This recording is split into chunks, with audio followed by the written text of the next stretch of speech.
All right, we have our first edition here of, well, Happy Hour Flight Edition.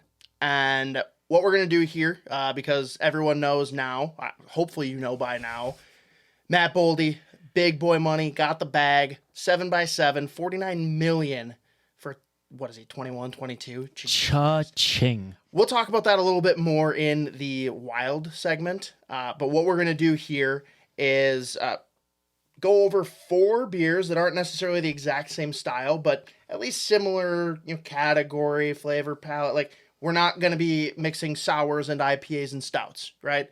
We're going to go through all 4, and with each one, we're going to tell you what the beer is. We're going to give you a little bit of a review and kind of talk through the flavor palette. But also with each beer, we're going to talk about one player that has been impacted by this Matt Boldy extension being done.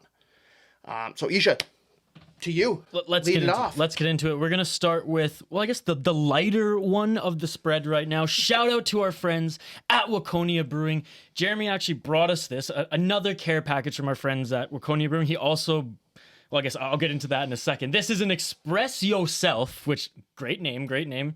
Big pun guys over here. Coffee Chocolate Golden Ale. 5.8% IBU 22. Shout out WACONIA Brewing, and then a crowler, no less. And he also brought me some chocolate-covered coffee beans to go with it, but those were gone the second he left my house. Of course they were.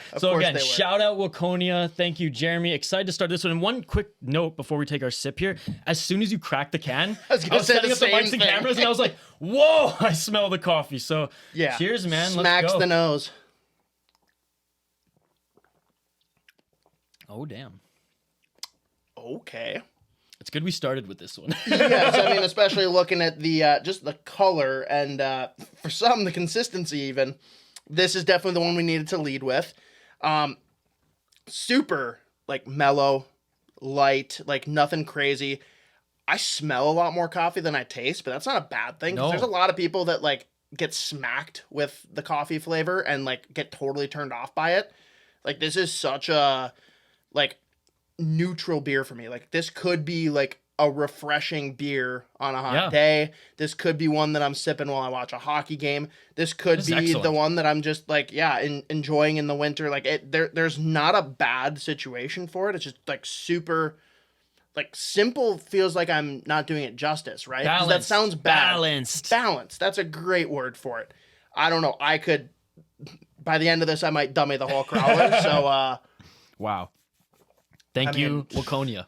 WACONIA, Jeremy, shout out to all of you. First player here that we need to get into while we continue sipping on this. One that doesn't get talked about enough, in my opinion, being Sam Steele. Guy came in after being released from the Anaheim Ducks and has kind of, ever since he stepped in on that first line with Kaprizov and Zuccarello, hasn't looked back. They haven't had a reason to pull him out. Even with a healthy Hartman, they're keeping Steele up there. Man, this is just a guy that I see with how young he is, with where he sits, and looking at kind of the future and seeing the pipeline of the team, reading the tea leaves. A lot of people think there's a chance he stays. I personally don't think there's a shot in hell. I think that he's going to be able to take this body of work and not necessarily say, hey, look at this is how good I am, but hey, stick me with skilled players. I'm not going to fuck shit up. He's going to get enough money. He's going to get security, and he's going to find somewhere that he can really carve out a role for himself. He doesn't know if Marco Rossi's going to chase him down. He doesn't know if Bill Guerin's going to go and make a big boy move and bring in another center. There's others that are coming in the pipeline too. We heard Z wax poetic last week on Judd's Buds about how Marat Huznadinov is totally becoming that type of player that could ascend from being that middle 6 guy that we expected to actually being, a top 6 guy. So to me, I'm leaning that there's no way that Sam Steele comes back because I don't think he's going to want to take the pay cut when there's not much of a security for him here. Right. But that's my personal stance on it. Where do you see Sam Steele? I tend to agree with you. I mean, especially with the Kuznetsov situation in that, he might even be a better center than Rossi at the end of the day. The way that people are talking about his development now. Or the way that people are shitting on Rossi. I mean, people are split on Rossi. But again, shout out WACONIA Brewing. Hey. Didn't even plan that. What is up? Lovely. Well, let's move on to the next one then, as I just poured a little bit more of that. Oops. It's so good.